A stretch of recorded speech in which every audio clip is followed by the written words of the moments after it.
बड़ी खबर यह है कि डॉक्टर हर्षवर्धन ने मतलब देश के स्वास्थ्य मंत्री ने देश को जानकारी दे दी है। जनवरी के किसी भी हफ्ते में हम लोगों को वैक्सीन मिलना शुरू हो जाएगी, लेकिन उससे पहले सुरक्षा से जुड़े सभी पहलुओं को विशेषज्ञों की टीम देख रही है, ये कहना है डॉक्टर हर्षवर्धन का।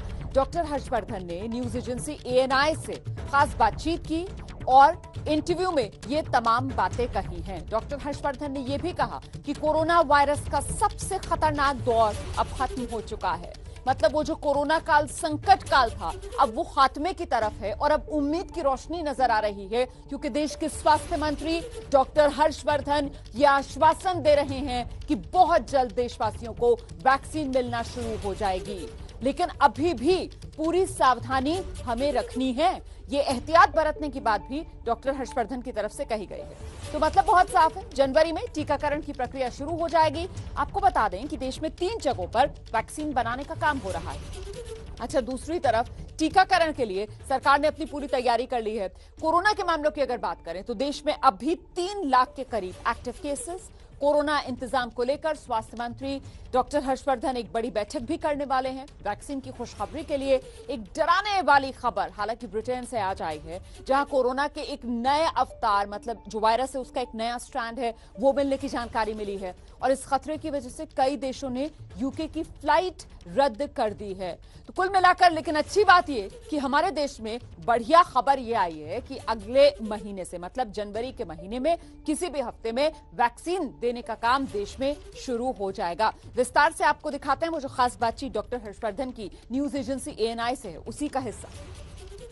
जब ये 2021 का वर्ष शुरू होगा तो जो शुरुआती इसके महीने हैं और उसमें भी मैं व्यक्तिगत तौर पर ऐसा समझता हूं कि शायद जनवरी के महीने में भी कभी किसी भी स्टेज पे किसी भी सप्ताह में ऐसा समय आ सकता है जब हम भारत के लोगों को पहला जो वैक्सीन का शॉट है वो देने की स्थिति में आ जाए। ये वही भारत है जो इसने चेचक को भी इरेडिकेट किया सारी दुनिया के साथ मिलकर। ये 135 करोड़ का देश है, तो हमारी योग्यता और क्षमता में किसी प्रकार की कमी नहीं है और हमने पूरी तैयारी की है। नीचे लेवल तक पूरे स्टेट गवर्नमेंट्स को इन्वॉल्व करके स्टेट के लेवल पर टास्क फोर्स बनाकर, डिस्ट्रिक्ट लेवल पर, ब्लॉक लेवल पर देश में यानी कई हजार मास्टर ट्रेनर्स को पहले ट्रेन किया है। उसके बाद हम देश की 33 स्टेट्स में स्टेट लेवल पर ट्रेनिंग कर चुके हैं। हम जब सबको वैक्सीन देने की स्थिति में आएंगे वो तो आइडियल समय होगा, लेकिन अगर मान लीजिए वैक्सीन इतनी उपलब्ध है और हमारी जनसंख्या इतनी है तो हमें पहले किसको देना ये हमें प्रायोरिटाइज करना पड़ेगा। पहले जो 30 करोड़ लोग हैं, यानी पहले 30 करोड़ लोगों में क्या है, पहला 1 करोड़ जो हेल्थ वर्कर्स हैं प्राइवेट सेक्टर में भी या पब्लिक सेक्टर में भी। दूसरे 2 करोड़ लोग वो हैं जो कि दूसरे नंबर पे प्रायोरिटाइज वाले जो फ्रंट लाइन वर्कर्स, हमारे पुलिस की फोर्सेस हैं, पैरामिलिट्री फोर्सेस हैं, हमारे मिलिट्री की फोर्सेस हैं, या हमारे सैनिटेशन स्टाफ है, कॉरपोरेशन के अंदर जो लोग फील्ड में फ्रंट लाइन में काम कर रहे हैं, ये एक करीब 2 करोड़ लोग बैठते हैं। देखिए, देश के 130 करोड़ लोगों तक कोरोना वैक्सीन पहुंचाने की सरकार की तरफ से पूरी तैयारी कर ली गई है। आपको रिपोर्ट दिखाते हैं कि कैसे जब वैक्सीन बन जाएगी, उसको विशेषज्ञों से हरी झंडी मिल जाएगी तो आप तक पहुंचेगा कोरोना का टीका। कोरोना के टीके के भंडारण की तैयारी पूरी, हर आदमी तक टीका पहुंचाने का फुल प्रूफ प्लान, शहरों से लेकर गांव तक मुकम्मल इंतजाम। 28 राज्य, 6 केंद्र शासित प्रदेश और करीब 33 लाख वर्ग किलोमीटर में बसी 130 करोड़ से ज्यादा की आबादी। ये आंकड़े हिंदुस्तान के, जो आबादी के लिहाज से दुनिया का दूसरा सबसे बड़ा देश है। और इतनी बड़ी जनसंख्या में हर आदमी तक कोरोना का टीका पहुंचाने के लिए केंद्र सरकार कितनी तैयार है, इसका ब्लूप्रिंट स्वास्थ्य मंत्रालय ने देश के सामने रखा। सरकार का दावा है कि जन जन तक कोरोना का टीका पहुंचे, इसलिए देश में टीका का भंडारण 29,000 कोल्ड चेन की मदद से किया जाएगा। 45,000 रेफ्रिजरेटर, 41,000 डीप फ्रीजर का भी इस्तेमाल होगा। इसके अलावा 300 solar refrigerator, 240 walk in cooler और 70 वॉक इन फ्रीजर का भी इस्तेमाल किया जाएगा। कोरोना में दुनिया की जो भी दवा अब तक बनी है वो एक निश्चित तापमान में ही कारगर है, इसलिए सरकार टीके के भंडारण पर पूरा जोर दे रही है।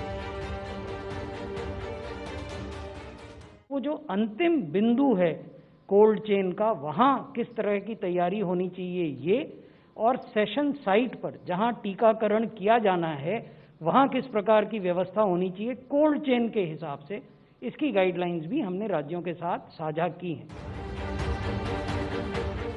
कोल्ड चेन के हिसाब से अंतिम व्यवस्था की गाइडलाइन है ताकि दवा देने में दिक्कत ना हो। भारत में कोरोना की कौन सी दवा लोगों को दी जाएगी, इस पर अंतिम मुहर अब तक नहीं लगी, लेकिन दवा आने के बाद लोगों तक पहुंचाने में देरी ना हो, इसलिए भंडारण में इस्तेमाल होने वाले सारे उपकरण राज्यों को पहुंचाए जा चुके हैं।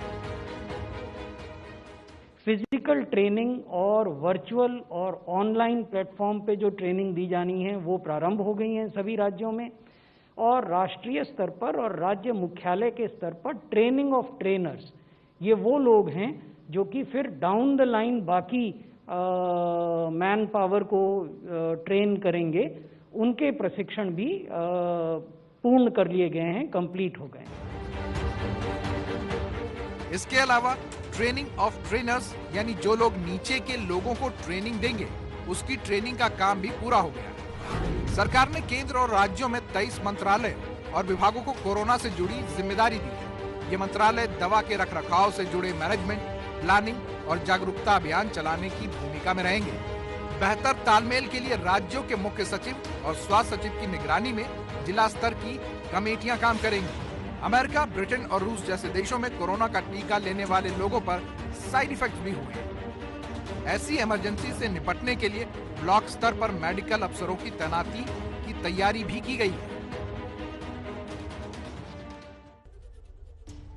और इसी पर चर्चा करने के लिए देखिए दो खास मेहमान इस वक्त हमारे साथ मौजूद हैं। डॉक्टर धीरज कौल न्यूयॉर्क से हमारे साथ जुड़े हैं, और साथ ही डॉक्टर एमसी मिश्रा, पूर्व डायरेक्टर एम्स, वो हमारे साथ इस वक्त मौजूद हैं। बहुत बहुत स्वागत आप दोनों का। डॉक्टर धीरज कौल, आपसे शुरुआत करना चाहूंगी। बुरा वक्त कोरोना का गुजर रहा है? देखिए, ये बोलना, नमस्कार, thank you for having me on the show. ये बोलना कि बुरा वक्त कोरोना का गुजर चुका है या गुजर रहा है, थोड़ा सा प्रीमेच्योर होगा। ये बोलना जरूरी है, there is a light at the end of the tunnel. हमें दिख रहा है, वैक्सीन आ गई है। न्यूयॉर्क में मॉडर्ना कल से मिलनी शुरू हो जाएगी, 7 million copies. And of the दिसंबर तक हम 20 मिलियन लोगों को, 2 करोड़ लोगों को वैक्सीनेट कर चुके होंगे, जिसके अंदर हेल्थ केयर वर्कर्स और नर्सिंग होम में रहने वाले लोग। और अब सेकंड चरण का भी शुरू होने वाला है बहुत जल्दी। लेकिन डेफिनेटली वैक्सीन से होप मिलती है, फाइट करने का मिलता है, लेकिन इसका मतलब ये ना कहीं समझा जाए कि हमें अपना गार्ड डाउन कर देना चाहिए, सोशल डिस्टेंसिंग ब्रेक करें, नहीं, प्रोटेस्ट बिल्कुल करें, नहीं। लोगों ये से तो मिलें। हम बार बार दोहरा रहे हैं कि जब तक वैक्सीन आ ना जाए और सबको लग ना जाए तब तक एहतियात बरतनी ही है, तब तक 2 गज की दूरी और मास्क लगाकर ही रखना है।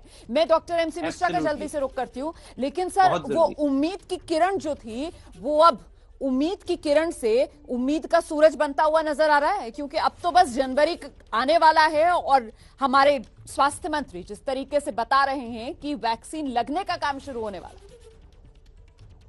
है। अभी रोमाना मैं कहूंगा थोड़ा कॉशियस रहें। अभी डीसीजीआई ने परमिशन नहीं दी है, अभी उनके पास डेटा है और डेटा मांगा था, उसकी स्टडी चल रही है। इसमें जल्दबाजी उचित नहीं है। वैक्सीन 1 हफ्ते बाद लगे, 2 हफ्ते बाद लगे, उससे बहुत फर्क नहीं पड़ेगा। देखिए, अब आजकल केसेस कम हो गए हैं तो लोगों का भी सहयोग उसमें मिला है। अगर लोग इसी तरह से अपना, जैसे डॉक्टर कौल बता रहे थे कि अपना प्रिवेंशन, आप लोग भी इलेक्ट्रॉनिक मीडिया पे, प्रिंट मीडिया पे इतना एम्फेसिस दे रहे हैं बचाव के लिए, तो वो बहुत जरूरी है। चाहे वैक्सीन आ जाए तो भी जरूरी है, नहीं आए तो भी जरूरी है। और डॉक्टर हर्षवर्धन ने यही कहा कि देखिए, जनवरी में और अगले साल के कुछ सप्ताहों में हम उम्मीद कर सकते हैं, अगर सब कुछ ठीक ठाक रहा जैसे चल रहा है। हमारी जितनी तैयारी है वो चल रही है अच्छी तरह से, वॉर फुटिंग पे। और जैसे ही मिश्रा सर मतलब एक तरफ वैक्सीन बनाने की तैयारी जो है वो वॉर फुटिंग पर चल रही है, और वहीं दूसरी तरफ वैक्सीन जब बनकर आ जाएगी, जब हरी झंडी उसको हर तरीके से मिल जाएगी, तो फिर उसे कैसे लगाना है उसकी भी तैयारी जोर शोर से चल रही है। मतलब वहां पर भी पूरा कोऑर्डिनेशन है। बिल्कुल बिल्कुल, तो वही तो अभी आपके स्टोरी में भी था कि कितने कोल्ड चेन बनाए हैं, कितने डीप फ्रीजर बनाए हैं, किस तरह से इसको जो हमारे यहाँ चुनाव की प्रक्रिया है उसका भी इस्तेमाल किया जाएगा, कि किस तरह से बूथ बनाए जाएंगे, हॉस्पिटल्स तक कैसे पहुंचाई जाएगी, तो डिस्ट्रिक्ट लेवल पे, ब्लॉक लेवल पे। तो ये बहुत माइन्यूटली, यही मैं कह रहा हूँ पिछले कई हफ्तों से कि ये माइन्यूट जो तैयारी है ये चल रही है मेरे स्वास्थ्य मंत्रालय के देखरेख में, और पूरे राज्यों का भी इसमें पूरा सहयोग है, और राज्य भी इसमें बहुत उत्साह पूर्वक लगे हुए हैं, क्योंकि सभी को ये चाहते हैं कि भाई जितनी से जल्दी इस महामारी से छुटकारा मिले। लेकिन जैसे बात और बड़ी बात ये भी कि केंद्र और राज्यों के समन्वय से ही ये टीकाकरण का जो काम है वो देश में आगे बढ़ेगा। दोनों खास मेहमान मेरे साथ लगातार बने हुए हैं, लेकिन गौर कीजिएगा आप इस बात पर कि दोनों डॉक्टर्स, दोनों एक्सपर्ट्स यही कह रहे हैं कि जब तक वैक्सीन आ ना जाए, सब तक पहुंच ना जाए, तब तक बिल्कुल ढिलाई नहीं। जी हाँ, 2 गज की दूरी भी जरूरी और मास्क लगाना भी जरूरी है। अच्छा, कोरोना वैक्सीन को लेकर अस्पतालों ने भी अपनी पूरी तैयारी कर ली है। वैक्सीन को रखने से लेकर लोगों तक पहुंचाने के लिए वो जो फुल प्रूफ प्लान है वो तैयार कर लिया गया है। आपदा के अंत के लिए कितने तैयार हैं हमारे अस्पताल, इस पर आपके चैनल एबीपी न्यूज ने एक्सक्लूसिव रिपोर्ट तैयार की है, ये आपको देखनी चाहिए। देश में शुरू हुई कोरोना को हराने की तैयारी।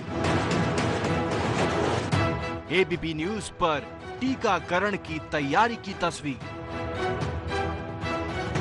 देखिए कैसे लोगों तक पहुंचेगी कोरोना की वैक्सीन। आपदा का अंत कैसे होगा, तस्वीरें आपके स्क्रीन पर है। तैयारी है कोरोना के वैक्सीन को लोगों तक पहुंचाने की। दिल्ली के Rajiv Gandhi super speciality hospital में वैक्सीन को स्टोर करने के इंतजाम किए जा रहे हैं। इसके लिए अस्पताल के एक पूरे ब्लॉक को वैक्सीन स्टोर रूम में बदल दिया गया है। ये जो रेफ्रिजरेटर्स है ये 2 to 8 डिग्री सेल्सियस पे मेंटेन करते हैं हमारे वैक्सीन्स को, ठीक है। और अगर 2 डिग्री से नीचे जाता है या 8 डिग्री से ऊपर टेम्परेचर जाता है तो they have an alarm system जो कि बीप करता है, जिससे हमारे स्टाफ को तुरंत पता चल जाता है, और जो भी टेक्निकल रेक्टिफिकेशन है they do it immediately. So for their maintenance हमें बहुत जरूरी है कि 24 घंटे का स्टाफ यहाँ पे रहे। अब आपको दिखाते हैं वो डीप फ्रीजर जहाँ जब भी वैक्सीन की खेप आएगी यहीं स्टोर किया जाएगा। -30 से 40 डिग्री तापमान वाले इस डीप फ्रीजर में वैक्सीन को स्टोर किया जाएगा। केंद्र सरकार ने पूरा खाका तैयार कर लिया है कि कैसे वैक्सीन राज्य के अलग अलग हिस्सों तक पहुंचेगी, कैसे वैक्सीन पहले डीप फ्रीजर से होते हुए कोल्ड स्टोरेज और फिर चेन स्टोरेज के जरिए आम आदमी तक पहुंचाई जाएगी। तो जब कोरोना की वैक्सीन आएगी तो उसे कंपनी से किसी जगह लाना होगा और फिर वहां से उसका वितरण होगा, यानी एक जगह पे उसे पॉइंट पे लाकर रखना होगा और उसका डिस्ट्रीब्यूशन वहां से होगा। इसकी व्यवस्था दिल्ली में Rajiv Gandhi super speciality hospital में की गई है। हम उस अस्पताल में मौजूद हैं और उस जगह पे मौजूद हैं जहां पर इन वैक्सीनेशन के लिए पहले राज्य में यहाँ पर लाया जाएगा। ये यूटिलिटी ब्लॉक है जिससे इस समय तब्दील किया जा रहा है। डॉक्टर छवि हमारे साथ मौजूद है। डॉक्टर छवि, ये क्या तब्दीली हो रही है और यहाँ पे क्या किया जाएगा जब वैक्सीन आएगी? ये यूटिलिटी ब्लॉक है और इसका हमने ग्राउंड और फर्स्ट फ्लोर अलॉट किया है ताकि वैक्सीन्स को स्टोर कर सकें। अस्पताल में बड़े बड़े डीप फ्रीजर, कोल्ड स्टोरेज तैयार किए जा रहे हैं। इसके लिए अस्पताल में खास इंतजाम किए जा रहे हैं। हम ब्लॉक के अंदर मौजूद है और इस समय यहाँ काम चल रहा है। और ये क्या काम चल रहा है इस पर बात करने के लिए सुनील जी मेरे साथ मौजूद है जो काम करवा रहे हैं। सुनील जी, ये क्या काम हो रहा है, थोड़ा बताएंगे आप? ये बेसिकली सर यहाँ पे कोल्ड चेन इक्विपमेंट का काम चल रहा है, जो कि इक्विपमेंट यहाँ रखा जाएगा इस रूम में, और एक कोल्ड चेन इक्विपमेंट उस रूम में रखा जाएगा। उसके अलावा ये जो रूम है इसके अंदर डी फ्रीजेस आएंगे जिसके अंदर वैक्सीन स्टोर होगी, और उसके लिए सारा पावर पॉइंट सिस्टम है वो सारा का सारा रिप्लेस किया गया as per the load of equipments. वैक्सीन को एक जगह से दूसरी जगह ले जाने के लिए खास ट्रांसपोर्ट बॉक्स भी मंगवाए गए हैं, यानी एक बड़े सेंटर से इन्हीं बॉक्स के जरिए वैक्सीन को ट्रांसपोर्ट किया जाएगा। सरकार की तरफ से पहले ही साफ कर दिया गया है कि टीकाकरण के पहले चरण में स्वास्थ्य कर्मियों को वैक्सीन दी जाएगी। इसके लिए लिस्ट भी तैयार कर ली गई है। करीब 1,80,000 स्वास्थ्य कर्मियों को पहले टीका दिया जाएगा, जिसमें 1 लाख कर्मचारी सरकारी और 80,000 प्राइवेट सेक्टर से होंगे। दिल्ली में 609 कोल्ड चेन पॉइंट चिन्हित किए गए हैं, जिसके जरिए टीकाकरण होगा। यानी जो टीका है वो यहाँ आएगा, यहाँ से उन वैक्सीनेशन सेशंस वाली जगहों पर जाएगा जहाँ पर वैक्सीनेशन के जो वैक्सीनेशन है वो किए जाएंगे, यानी टीका लगाया जाएगा। तो एक सेंटर होगा जहाँ सभी ये वैक्सीन रखी जाएंगी। इसी तरह का एक सेंटर ये दिल्ली में है, जहाँ पर ये वैक्सीन जब आएंगी तो इन्हें यहाँ रखा जाएगा। लोगों को टीका लगाने के लिए दिल्ली में 3500 स्वास्थ्य कर्मचारी चिन्हित किए गए हैं, जिनमें से 600 स्वास्थ्य कर्मी प्राइवेट और 200 सरकारी कर्मचारी होंगे। 1800 कर्मचारी कोल्ड चेन पॉइंट्स पर तैनात रहेंगे। हर कोल्ड स्टोरेज फैसिलिटी पर 2 इनोक्यूलेटर्स यानी टीका लगाने वाले लोग होंगे। उधर दिल्ली के स्वास्थ्य मंत्री सत्येंद्र जैन ने साफ किया है कि दिल्ली जल बोर्ड और बिजली विभाग के कर्मचारियों को भी फ्रंट लाइन वर्कर का दर्जा मिलेगा, जिनका पहले फेज में टीकाकरण होगा। जल बोर्ड के कर्मचारी हैं, पानी और सीवरेज के कर्मचारी हैं वो, प्लस जो इलेक्ट्रिसिटी के कर्मचारी हैं, उनको भी फ्रंट लाइन वर्कर्स की लिस्ट में रखा जाए और फर्स्ट फेज के अंदर ही जो वैक्सीनेशन है उसमें वैक्सीन किया जाए। जब लॉकडाउन किया गया था तो सारे बिजली कर्मचारी ड्यूटी पे थे, 24 घंटे काम कर रहे थे, और सारे ही जल बोर्ड के कर्मचारी ड्यूटी पर थे, तो इसलिए उनको भी फ्रंट लाइन में रखा गया। पुलिस को पहले से रखा गया है, इसी तरह से सिविल डिफेंस को रखा गया है, उसी तरह से इनको भी फर्स्ट फ्रंट लाइन वर्कर्स की श्रेणी में रखा जाएगा। देश भर में कोरोना टीकाकरण के लिए जोर शोर से तैयारी चल रही है, बस इंतजार वैक्सीन का है। लगातार चर्चा कर रहे हैं 2 खास मेहमान जो हमारे साथ बने हुए हैं। डॉक्टर धीरज कौल न्यूयॉर्क से लाइव है हमारे साथ, और साथ ही डॉक्टर MC मिश्रा पूर्व डायरेक्टर एम्स के हमारे साथ बने हुए हैं। मुझे लगता है जरा जानना चाहिए हमें अपने दोनों ही एक्सपर्ट से। डॉक्टर धीरज कौल, पहले आपके पास आती हूँ। वैक्सीन बनने की कगार पर, वैक्सीन को देशवासियों तक पहुंचाने की तैयारियां पूरी, ऐसे में देशवासियों को इस मौके पर आप क्या नसीहत देंगे? उन्हें किस तरीके के एहतियात बरतने चाहिए? देखिए, जैसे बहुत अच्छा सवाल पूछा है आपने। गवर्नमेंट अपना काम कर रही है, आपको बढ़ चढ़ के गवर्नमेंट एफर्ट्स में सपोर्ट देना चाहिए। लोकलाइज बॉडीज के जो रिस्ट्रिक्शंस होते हैं उसे फॉलो करें। डेफिनेटली सोशल डिस्टेंसिंग मत करें। मुझे ज्ञान है कि भारत एक डेमोक्रेटिक कंट्री है, डिफरेंट टाइप्स ऑफ डेमोन्स्ट्रेशंस होती हैं, पॉलिटिकल चीजें होती हैं, लेकिन डेमोक्रेसी एक उस आदमी के काम आती है जो जीवित हो या आईसीयू में ना हो। तो डेमोक्रेसी की वजह से आप आंदोलन वगैरह में जा रहे हैं, लेकिन अपना ध्यान रखिए, क्योंकि आप खुद को भी रिस्क में डालते हैं, दूसरे को भी रिस्क में डालते हैं। That's point 1। पॉइंट 2, आप अच्छी नींद लें, स्वस्थ खाना खाएं, अच्छे से एक्सरसाइज करिए और हाथ धोइए, मास्क पहनिए, मल्टीविटामिन लीजिए, अपने आप को स्वस्थ रखिए जब तक आपको दोनों डोजेज ऑफ वैक्सीन, क्योंकि ये 2 डोजेज हैं। पहली बात तो एक ऐप आर्टिफिशियल इंटेलिजेंस की मदद से शायद भारत सरकार भी डेवलप कर रही है, यहाँ पे भी हो चुका है, जो ट्रैक करेगी कि आपकी सेकंड डोज भी आपको मिले। बहुत जरूरी है कि सेकंड डोज भी आप टाइम पे लीजिए, क्योंकि दो डोजेस की वैक्सीन है, और उसके 14 दिन के बाद, सेकंड डोज मिलने के 14 दिन के बाद 99 to 95% इम्यूनिटी मिलेगी। पहली डोज के बाद 50% फाइजर और मॉडर्ना की मिलेगी। भारत के अंदर जो एस्ट्राजेनेका आने वाली है, मुझे पूरा उम्मीद है कि इमरजेंसी ऑथराइजेशन यूज जनवरी मिड से जनवरी एंड में यूके में मिलेगी MHRA से एस्ट्राजेनेका की, और उसके बेस पे भारत की ऑर्गेनाइजेशन भी उसे अप्रूव करेगी, क्योंकि सारी दवाइयों को अप्रूव करती है यूके की जो अप्रूवल होती है। बिल्कुल, वो किस तरीके से अपनी इम्यूनिटी स्ट्रांग रखनी है ये तो हम लगातार ही बताते आ रहे हैं, लेकिन अब जबकि वैक्सीन लगने एक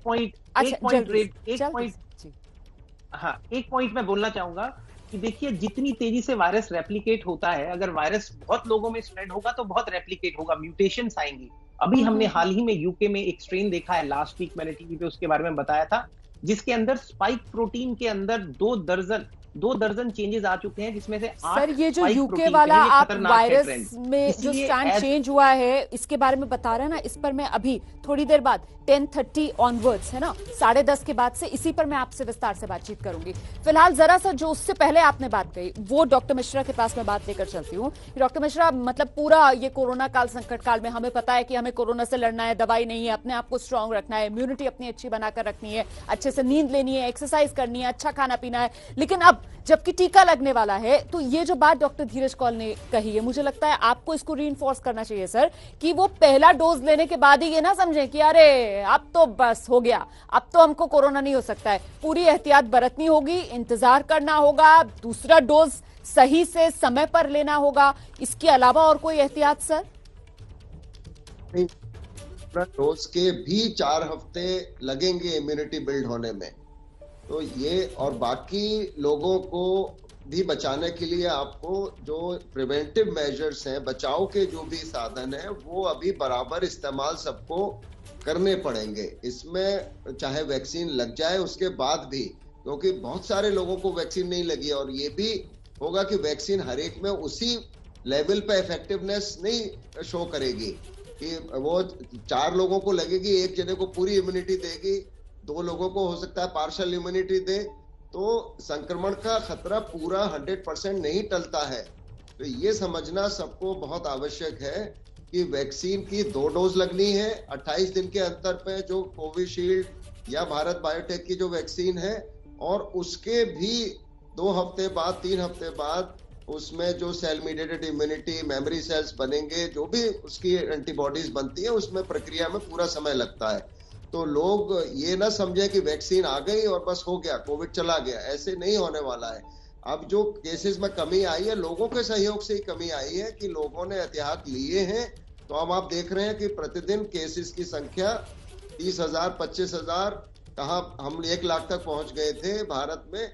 तो इसको जो ट्रेंड को मेंटेन करने के लिए सभी को प्रिकॉशंस लेते रहना पड़ेगा और उसमें कोई भी ढिलाई, कोई भी रिलैक्सेशन नहीं करे लोग। बिल्कुल ढिलाई तो कतई मंजूर नहीं है, क्योंकि देखिए प्रधानमंत्री मोदी की तरफ से बात कही गई थी कि जब तक दवाई नहीं तब तक ढिलाई नहीं। ढिलाई तो बिल्कुल मंजूर नहीं है। एक तो अभी वैक्सीन आई नहीं है। हाँ, उम्मीद यहां पर जरूर बढ़ती हुई नजर आ रही है कि आने वाली है वैक्सीन कोरोना की, उसे पहुंचाने तक देशवासियों तक सरकार की तैयारियां पूरी है। लेकिन इस बीच एक बड़ी खबर जो यूके से आई कि वहां पर कोरोना वायरस ने अपना रूप बदल लिया, स्टैंड बदल गया है उसका। इस पर आगे इस चर्चा को बढ़ाएंगे कि आखिरकार क्या वो एक बड़ा खतरा हो सकता है। तो आज के दिन की सबसे बड़ी खबर, जो बड़ी खबर है, कोरोना के खिलाफ देश में स्वास्थ्य मंत्री ने खुशखबरी दी कि भाई वैक्सीन करीब करीब तैयार हो चुकी है, बस हरी झंडी मिलने का इंतजार है और फिर देशवासियों को वैक्सीन मिलने लगेगी। लेकिन इस बीच एक डराने वाली खबर जो ब्रिटेन से आ गई। इंग्लैंड में कोरोना का नया वेरिएंट सामने आया है। इंग्लैंड में कोरोना फिर से एक बार कहर बरपा रहा है। कोरोना के ये जो वायरस का नया स्ट्रैंड है, ये हालात बेकाबू होते हुए नजर आ रहे हैं। खुद इंग्लैंड के स्वास्थ्य मंत्री की तरफ से जानकारी दी गई है। कोरोना वायरस के इस नए स्ट्रैंड से हालात बिगड़ गए हैं। लंदन समेत कई जगहों पर टियर 4 का लॉकडाउन लगाना पड़ा, जबकि पूरे इंग्लैंड में सख्ती बढ़ा दी गई है। वायरस का ये जो नया वेरिएंट है, ये पहले से ज्यादा संक्रमण फैलाने वाला बताया जा रहा है। मतलब एक तरीके से पहले से ज्यादा खतरनाक है ये नए वायरस ने। इंग्लैंड में एक दिन में कोरोना का जो आंकड़ा है वो 35,928 मामले सामने ला दिए हैं, जो एक दिन का रिकॉर्ड है सबसे ज्यादा कोरोना केसेस सामने आने का। यूके के अंदर ये त्योहारी मौसम है, क्रिसमस का त्योहार आने वाला है और ऐसे में लोगों के लिए ये बड़ा खतरा। तो देखिए, ब्रिटेन में कोरोना के नए रूप ने क्रिसमस के त्योहार की जो चमक है उसे फीकी कर दी है। ब्रिटेन सरकार ने देश के कई हिस्सों में सख्त लॉकडाउन लगा दिया है। ब्रिटेन में क्या क्या बंद रहेगा, इस पर एक रिपोर्ट देख लीजिए। ब्रिटेन में क्रिसमस से पहले खुशियों में खलल। सबसे पहले वैक्सीन लगाने वाले देश ब्रिटेन में ही कोरोना के नए लक्षण वाले वायरस का खतरा मंडरा रहा है, जिसे देखते हुए बोरिस जॉनसन सरकार ने चौथे चरण का लॉकडाउन लगा दिया है। ब्रिटेन के स्वास्थ्य सचिव मैट हैनकॉक के मुताबिक नया कोरोना वायरस काफी खतरनाक है और ये वायरस देश में आउट ऑफ कंट्रोल हो गया है। ये वायरस ब्रिटेन के दक्षिण पूर्वी इलाकों में ज्यादा फैल रहा है। यही वजह है कि बेहद कड़ाई से लॉकडाउन लगाया गया है। चौथे चरण के लॉकडाउन के तहत लोगों के घर से बाहर निकलने पर पाबंदी होगी।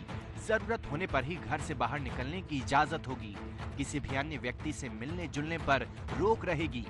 गैर जरूरी वस्तुओं की दुकानें और प्रतिष्ठान भी बंद कर दिए गए हैं। यानी करीब 1.6 करोड़ ब्रिटिश लोगों को घरों में रहना पड़ेगा। ब्रिटेन से आने वाली फ्लाइट पर कई देशों ने पाबंदी लगा दी है। यूरोप के कुछ देशों जैसे नीदरलैंड, हॉलैंड, फ्रांस ने ब्रिटेन से आने वाली फ्लाइट पर रोक लगा दी है। सूत्रों के मुताबिक जर्मनी भी जल्द ही ब्रिटेन से आने वाली फ्लाइट पर रोक लगा सकता है। ब्रिटिश सरकार ने देश में अब तक के सबसे सख्त प्रतिबंध लागू किए हैं। रिहायशी इलाकों में पुलिस तैनात कर दी गई है। ये रोक क्रिसमस के दौरान भी लागू रहेगी। इसके अलावा जिन इलाकों में हल्के प्रतिबंध लागू हैं, वहां भी क्रिसमस के दौरान केवल 25 दिसंबर के दिन 3 परिवारों को एक साथ जाने की छूट होगी। सरकार ने क्रिसमस पर बबल कार्यक्रम को भी रद्द कर दिया है। ब्रिटेन में सरकार ने पहले क्रिसमस के मौके पर 5 दिन की छूट देने की घोषणा की थी, लेकिन अब इसे केवल 1 दिन कर दिया गया है। इस नए कोरोना वायरस से अब तक ब्रिटेन में करीब 1000 लोग संक्रमित हो गए हैं। इसको और समझते हैं। हमारे साथ डॉक्टर धीरज कौल न्यूयॉर्क से इस वक्त मौजूद है। डॉक्टर धीरज कौल, ये कितनी बड़ी चुनौती आप पूरी दुनिया के लिए मान रहे हैं? देखिए, ये एक्चुअली इस साल की सबसे बड़ी कंसर्निंग न्यूज है, इसलिए मैं थोड़ा चिंतित हूँ आज, क्योंकि ये जानना जरूरी है ये वायरस काम कैसे करता है। ये वायरस बेसिकली आपके सेल के अंदर घुस के आपकी सेल्यूलर प्रोडक्शन मशीन, एक फोटोकॉपी मशीन के जैसे अपनी कॉपीज बनाता है। हर बारी जब वो वायरस अपनी कॉपी बनाता है, कुछ चेंजेस आते हैं, और ऐसे चेंजेस जो सस्टेन रहे उन्हें हम म्यूटेशन बोलते हैं। देखिए, ये जानना जरूरी है, दिसंबर 2019 में एल स्ट्रेन से ये कहानी शुरू हुई थी, फिर एस स्ट्रेन में पहुंची जनवरी 2020, फिर वी स्ट्रेन जनवरी 15 के करीब डोमिनेंट था, फिर जी स्ट्रेन आया, और उसके बाद GH/GR। 74 to 80% वर्ल्ड के अंदर जी स्ट्रेन, GH/GR वेरिएंट्स हैं। ये जो स्ट्रेन है जिसका नाम है VUI 2020-12/01, पहली बारी सितंबर में देखा गया था। इस स्ट्रेन की खासियत ये है कि ये 70 to 75% और तेजी से स्प्रेड होता है। इसकी वेरुलेंटनेस बहुत तेजी से है, और इसके अंदर तकरीबन 24 चेंजेस हैं इस वायरस के अंदर, जिसमें से सबसे कंसर्निंग बात है वो 8 चेंजेस उस स्पाइक प्रोटीन पे हैं जो एक चाबी है एंटीबॉडी प्रोडक्शन की, वैक्सीन की। क्योंकि जितनी तेजी से ये वायरस मल्टीप्लाई होगा, उतने चांसेस मिलेंगे फोटोकॉपीज के अंदर चेंजेस आने के, और उतना ही बड़ा रिस्क है कि कहीं ना कहीं हम अगर पूरी तरीके से स्पाइक प्रोटीन चेंज हो गया तो ये वैक्सीन काम करनी बंद कर देंगी। लेकिन सर, आप जो बात कह रहे हैं, चेंजेस आए हैं उससे हमें कोई कंसर्न नहीं है। हाँ, सर, आप जो बात कह रहे हैं मैं इसको और थोड़ा सा चाहती हूँ आप सिंप्लीफाई करके मेरे दर्शक को बताएं।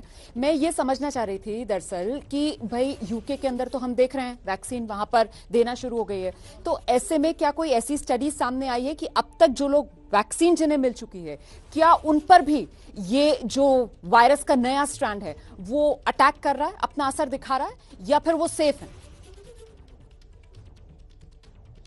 देखिए, अभी तक इसका कंक्लूसिव स्टडी नहीं है, लेकिन जिन लोगों को वैक्सीन मिली है और जिन लोगों को इस वायरस के एरियाज के अंदर जो लोग रह रहे हैं, उनके अंदर इस वायरस की इंफेक्शियसनेस नहीं देखी गई है, बिकॉज ये वायरस 70% ज्यादा इंफेक्शियस है। तो हम एक्सपेक्ट कर रहे थे कि अगर इस जो करंट वैक्सीन यूके में दी गई है, जो कि आप फाइजर की देख रहे हैं और अब मोडेर्ना, जो ये वैक्सीन दी गई हैं, उसको लेने के बाद नए केसेस इस वायरस के साथ अभी तक डॉक्यूमेंटेड नहीं है, तो हम एज्यूम कर रहे हैं। लेकिन ये जानना जरूरी है, देखिए, कि यूके के अंदर by end of this month 60% of cases in London will be by this virus. ये बहुत बड़ी बात है जानना। जो एपिडेमियोलॉजिस्ट हैं, जो साइंस में है, उनके लिए एक रेड अलर्ट है, बहुत खतरनाक अलर्ट है। इसीलिए सब तेजी से लॉकडाउन कर दिया गया है। जर्मनी, आपके संवाददाता ने बताया, ऑलरेडी इंपोज कर चुका है। अब जर्मनी से आप यूके नहीं जा सकते, और अब कनाडा ने भी इंपोज कर दिया। तकरीबन 15 से 18 देशों ने इसको इंपोज कर चुके हैं।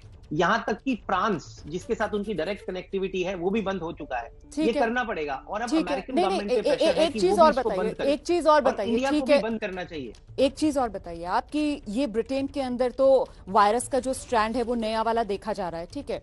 अब बाकी जो देश हैं वो एहतियात बरत रहे हैं, भाई यूके से अपनी कनेक्टिविटी को वो कम कर रहे हैं ताकि वहां पर कंटेन किया जा सके वायरस।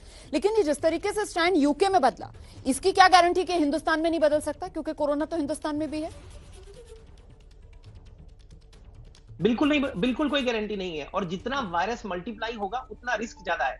इसीलिए मैं बार बार बोलता हूं, ये पब्लिक गैदरिंग्स, ये पॉलिटिकल इवेंट्स, ये कुछ टाइम तक बंद होने चाहिए, क्योंकि you are running against the time. आप एक प्रॉब्लम को इन्विटेशन दे रहे हैं, जैसे आप पब्लिक गैदरिंग करते हैं। एक तो आप दूसरे आदमी को इन्फेक्ट कर सकते हैं, खुद बीमार हो सकते हैं, हेल्थ केयर सिस्टम को कोलैप्स कर सकते हैं, और दूसरा वायरस को रैपिडली मल्टीप्लिकेशन का सबस्ट्रेट प्रोवाइड करते हैं, जिससे कि उसके अंदर म्यूटेशन रैपिडली मल्टीप्लिकेशन की वजह से स्ट्रैंड बदलता है, या इसमें जिस तरीके के एनवायरनमेंट में है उससे भी कोई असर पड़ता है? क्योंकि हिंदुस्तान में भी 1 करोड़ के पास कोरोना केसेस पहुंच चुके हैं, तो मल्टीप्लिकेशन तो यहाँ पर भी काफी हुआ है। हाँ। बिल्कुल। और हाँ, और ये देखिए कि कितने करोड़ बचे हुए हैं। अगर हम 5% भी आबादी भारत की ले लें तो 7.5 करोड़ या 7 करोड़ लोगों को अभी तक पॉजिटिव अगर हम एज्यूम करें हो चुका है, तो अभी भी अपसाइड के लिए 130 करोड़ लोग बचे हैं जिनके अंदर वायरस मल्टीप्लाई हो सकता है। सबस्ट्रेट कितना बड़ा है, चाइना के अंदर देखिए कितना बड़ा है, पर उन्होंने कर्टेल कर लिया। तो अगर हमारी आबादी का 10% इससे इन्फेक्ट हो गया तो कितनी तेजी से वायरस मल्टीप्लाई होगा हर मल्टीप्लिकेशन के साथ। और जैसे जैसे उसे नए होस्ट मिलेंगे और मल्टीप्लिकेशन आएंगी और चेंजेस आएंगी। अभी रिसेंटली आज ही ये खबर आई है कैम्ब्रिज से, जो उनके head of the microbiology department है, उनका ये कहना है कि कहीं ना कहीं ये जो वायरस नया निकला है ये उस ट्रेजेक्टरी में मूव करना शुरू कर चुका है कि स्पाइक प्रोटीन को पूरी तरह से चेंज कर दे। 8 चेंजेस स्पाइक प्रोटीन पे आ चुके हैं अभी तक। इसीलिए as a citizen of this globe हमारी रिस्पॉन्सिबिलिटी है हम इस वायरस को रैपिडली डिवाइड करने से रोकें। नहीं तो ये स्पाइक प्रोटीन को जो चेंज करने वाली आप बात बता रहे हैं, इसको जरा और सिंप्लीफाई कीजिए ना, आसान शब्दों में बताइए कि मतलब वो जो स्पाइक प्रोटीन है अगर उसमें बताता हूं आपके दर्शकों के लिए। देखिए, हाँ देखिए, 1 मिनट दीजिए, मैं समझाता हूं सिंपल लैंग्वेज में कि जब हम वैक्सीन बना रहे हैं तो हम कर क्या रहे हैं, हम आपकी बॉडी को एक चीज दिखा रहे हैं कि देखिए ऐसा होता है वायरस। अगर आपको ये चीज दिखे तो आप इसके खिलाफ एंटीबॉडीज बनाइए। और हम ऐसे कैसे कर रहे हैं, एक बड़ा इंजीनियस तरीका mRNA का है। हमने एक जेनेटिक कोड आपकी बॉडी में इंजेक्ट किया जो फाइजर की और मॉडर्ना की वैक्सीन दे रही है। वो जेनेटिक कोड आपकी बॉडी में गया, आपके सेल पे अटैच किया न्यूक्लियस पे, और उसने स्पाइक प्रोटीन बनाना शुरू कर दिया। वो स्पाइक प्रोटीन जो वायरस के ऊपर होता है, फिर वो स्पाइक प्रोटीन एक सेल ने अपनी सरफेस पे दिखाना शुरू किया। और जैसे ही आपके पुलिस वाले सैनिक जो आपकी बॉडी के अंदर रहते हैं, जैसे इम्यून सेल्स हम बोलते हैं, उन्होंने आया, उन्होंने देखा ये तो फॉरेन पार्टिकल है, उसके खिलाफ उन्होंने उस फॉरेन पार्टिकल को अपने सारे पुलिस वालों को, अपने सारे इम्यून सिस्टम को दिखा दिया कि जब भी आपको ऐसी कोई चीज दिखे तो आप इस पे अटैक करें। और उन पुलिस वालों को हम एंटीबॉडी प्रोडक्शन मैकेनिज्म कहते हैं, जो बी सेल्स होते हैं। जैसे ही असली वायरस आपकी बॉडी के अंदर आता है, बी सेल्स तेजी से एक पुलिस स्टेशन के जैसे पुलिस वालों को रिलीज करते हैं, जिसको एंटीबॉडीज बोलते हैं। वो एंटीबॉडीज जाके स्पाइक प्रोटीन को अटैच कर लेती है। अगर स्पाइक प्रोटीन चेंज हो गया तो आपका बॉडी उसको रिकॉग्नाइज ही नहीं कर पाएगा। That is the problem. और अगर उसको रिकॉग्नाइज नहीं कर पाएगा, एंटीबॉडीज नहीं बन पाएंगी, और जो एंटीबॉडीज बनी है वो अटैच नहीं कर पाएंगी। इसीलिए ये जो नया स्ट्रेन है, इसके ऊपर जो कन्वलेसेंट प्लाज्मा की एंटीबॉडीज हम दे रहे हैं, कहीं ना कहीं वो भी फेल हो सकती हैं। बिल्कुल, तो वो वैक्सीन जो है वो एक तरीके से इनइफेक्टिव हो जाएगी। ये बड़ी जानकारी जो डॉक्टर धीरज कौल हमें दे रहे थे। इसी वजह से दुनिया के सामने एक नई चुनौती कोरोना वायरस के इस नए स्ट्रैंड ने खड़ी कर दी है, जो यूके में पाया गया है। हम छोटे से ब्रेक के लिए यहाँ पर रुक रहे हैं। बहुत बहुत धन्यवाद डॉक्टर धीरज कौल, हमारे साथ बने रहने के लिए। फौरन लौट रहे हैं, आप रहिए हमारे साथ। एबीपी न्यूज आपको रखे आगे।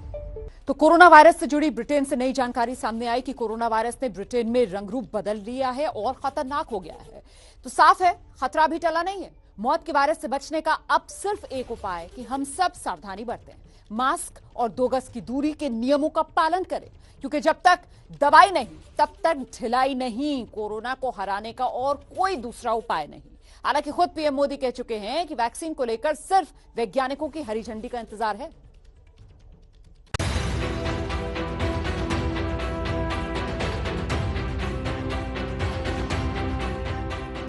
देश में वैक्सीन आने की उल्टी गिनती शुरू हो चुकी है। कुछ ही हफ्तों में आ जाएगी वैक्सीन। कोरोना से सबसे ज्यादा प्रभावित मुंबई में शुरू हो गई है वैक्सीन देने की तैयारी। बृहन मुंबई म्युनिसिपल कॉर्पोरेशन यानी बीएमसी की 500 टास्क फोर्स टीम तैयार की गई है।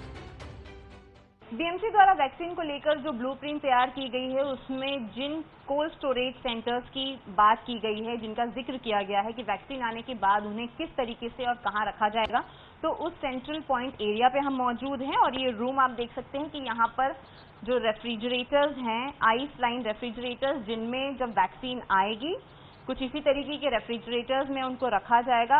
ये जो रेफ्रिजरेटर आप सामने देख रहे हैं, इसमें कम से कम 50,000 से अधिक जो वैक्सीन हैं वो स्टोर किए जाएंगे। अब जो ब्लूप्रिंट के बारे में बीएमसी बता रही है, उसमें जो वैक्सीन स्टोर करने की कैपेसिटी बढ़ाने के लिए 2 वॉकिंग कूलर्स और रेफ्रिजरेटर्स भी लाया जाएगा। ये तस्वीरें बीएमसी के एफ साउथ वार्ड की हैं, जिसमें कई बीएमसी के हेल्थ स्टाफ मौजूद हैं। वैक्सीन प्रोग्राम के लिए मास्टर ट्रेनर नियुक्त किए जा चुके हैं। बीएमसी की हेल्थ ऑफिसर शीला जगताप उन्हीं में से एक है। शीला जगताप से सुनिए, जब वैक्सीन आ जाएगी उसे कैसे और कहां रखा जाएगा। क्या है वैक्सीनेशन का बीएमसी का पूरा ब्लूप्रिंट। काफी ठंड है तो किस तरीके से आप लोग ट्रेनिंग देंगे, अपनी जो स्टाफ हैं, जो टास्क फोर्स बनाई गई है वो यहाँ आए और किस तरीके से वैक्सीन को लेकर काम करें। बेसिकली अभी ये जो आप देख रहे हैं ये हमारा एग्जिस्टिंग वॉकिंग कूलर है जहाँ पे टेम्परेचर जो है वो 2 से 8 डिग्री तक मेंटेन हुआ है। ये हम लोग अभी सिस्टम यूज कर रहे हैं हमारे जो रूटीन इम्यूनाइजेशन के वैक्सीन है, जैसे कि पोलियो है, मीजल्स है, रोटा वायरस वैक्सीन है, उनकी हमारी ये एग्जिस्टिंग सिस्टम है। ये पुरानी सिस्टम है, लगभग 20-25 साल से एग्जिस्टिंग सिस्टम है जहाँ पे हम वैक्सीन स्टोर करते हैं। So this is similar on similar grounds जो कांजूर मार्ग में हम लोग प्रपोज कर रहे हैं फॉर स्टोरिंग कोविड-19 vaccine in 2 to 8 degree. So हम लोग 2 वॉक इन कूलर वहाँ पे प्रपोज कर रहे हैं जिसका टेम्परेचर रहेगा बिटवीन 2 to 8 डिग्री और एक वॉक इन फ्रीजर प्रपोज कर रहे हैं 20 क्यूबिक मीटर जिसकी कैपेसिटी रहेगी और उसका टेम्परेचर रहेगा -15 to -25 डिग्री। बीएमसी ने वैक्सीन को स्टोर करने के लिए 4 प्रमुख स्पॉट कांजूर मार्ग, केईएम, साइन और कपूर अस्पताल में बनाए हैं। कांजूर मार्ग में सबसे बड़ा स्टोर बनाया गया है। वैक्सीन लगने के बाद उस व्यक्ति को 30 मिनट के लिए ऑब्जर्वेशन में रखा जाएगा। वैक्सीन लगने के बाद अगर किसी को कोई साइड इफेक्ट होता है तो उसके लिए हमने अलग टीम तैयार कर रखी है। वैक्सीनेशन के लिए हमने अब तक 1,25,000 हेल्थ वर्कर्स की लिस्ट तैयार कर ली है। ट्रेनिंग की प्रक्रिया में WHO के 4 मेडिकल अफसर भी बीएमसी की टीम में शामिल रहेंगे। यानी मुंबई में सिर्फ वैक्सीन आने का इंतजार है, उसे लोगों को देने की पूरी तैयारी कर ली गई है।